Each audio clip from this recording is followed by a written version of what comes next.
कडाक्याचा उन्हाळा पडला आहे आणि या उन्हाळ्यामध्ये नेहमी आपल्याला सारखं काहीतरी थंड खावंसं किंवा प्यावंसं वाटतं। तर आज मी तुमच्यासाठी मोहब्बत का शरबतची रेसिपी घेऊन आलेली आहे। खूप डिलिशियस, खूप टेस्टी, खूप रिफ्रेशिंग असं हे सरबत आहे।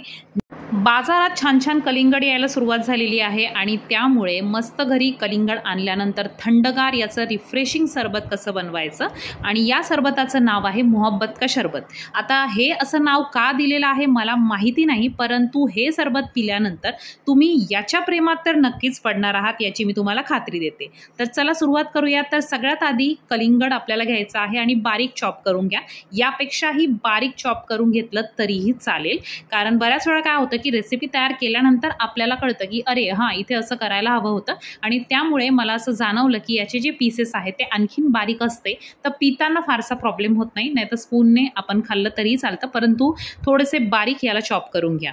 तर अशा प्रकारे तुम्हाला हवं तेवढं कलिंगड तुम्ही इथे घेऊ शकता। प्रमाण अंदाजे करायचं आहे आपल्याला, म्हणजे अगदीच कट टू कट माप आपण नाही, आपल्याला ज्या गोष्टी आवडतात त्या कमी जास्त आपण यामध्ये घालू शकतो। तर इथे कलिंगड माझं छान कापून झालेलं आहे। आता 1 ग्लासभर मी थंडगार दूध घेतलेलं आहे।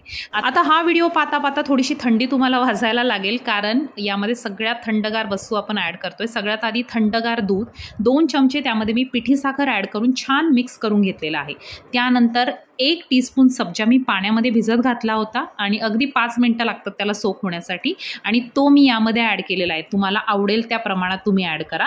आणि त्यानंतर यामध्ये मी एक सिरप ॲड केलेला आहे। तर माझ्याकडे फालुद्याचं सिरप होतं, फालुदा क्रश किंवा फालुदा सिरप मार्केटमध्ये मिळतो, तर ते मी इथे होममेड ब्रँडचं वापरलेलं आहे। तुमच्याकडे नसेल तर तुम्ही रोज सिरप किंवा रूह अफजा सिरप जे मिळतं बाजारामध्ये ते वापरू शकता। ते आपण 2 टेबलस्पून ॲड केलेलं आहे। थंडगार बर्फ आणि थंड केलेलं कलिंगडाचे छोटे छोटे पीसेस आपल्याला यामध्ये ॲड करायचे आहेत। तुम्ही यामध्ये छोट्या छोट्या जेलीज ज्या मिळतात मुलांच्या, लहान मुलांच्या, जर तुम्ही घरी जेली पॅकेट आणून करत असाल तर जेली तुम्ही यामध्ये ॲड करू शकता। तर अशा प्रकारे या सगळ्या गोष्टी छान मिक्स करायच्या आहेत आणि इथे आपलं थंडगार मोहब्बत का शरबत रेडी आहे।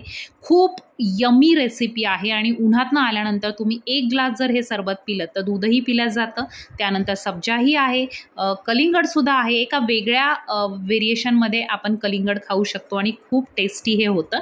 तर अशा प्रकारे रिफ्रेशिंग सरबत नक्की ट्राय करून बघा आणि याला मोहब्बत का शरबत का म्हणतात हे मला कमेंट करून सांगा, कारण याच्या मागची हिस्ट्री मला फारशी माहिती नाही आहे। तर मी वाट बघणार आहे तुमच्या कमेंटची। बघूयात कोणाला माहिती आहे या शरबताला मोहब्बत का शरबत का म्हणतात ते। तर थोडंसं मस्त गार्निश करायचं आहे आपल्याला, थोडंसं सब्जा बी आणि फालुद्याचं जे सिरप आहे माझ्याकडे ते घालून मी याला डेकोरेट केलेलं आहे। आणखीन छान रिफ्रेशिंग बनवण्यासाठी किंवा तुमच्या घरी पाहुणे येणार असतील तर पुदिन्याचं पान ठेवून सुद्धा तुम्ही याला आणखीन छान डेकोरेट करू शकता कॉन्ट्रास्ट कलरने। तर इथे मी थोडंसं कलिंगडाची फोड कापून घेतलेली आहे ती लावलेली आहे आणि त्यानंतर पुदिन्याचा वरचं जे पान असतं ते थोडंसं आपल्याला यावर डेकोरेट करायचं आहे आणि फायनली थंडगार असं या उन्हाळ्यात आपल्याला गारवा देणारं सरबत तयार आहे। नक्की ही रेसिपी ट्राय करा। कशी वाटली तुम्हाला कमेंट करून सांगायला विसरू नका। व्हिडिओ आवडत असतील तर चॅनलला फॉलो करायला विसरू नका। खूप सारे व्ह्यूअर्स फक्त व्हिडिओ बघतात, तर लाईक करत जा, चॅनलला फॉलो करत जा।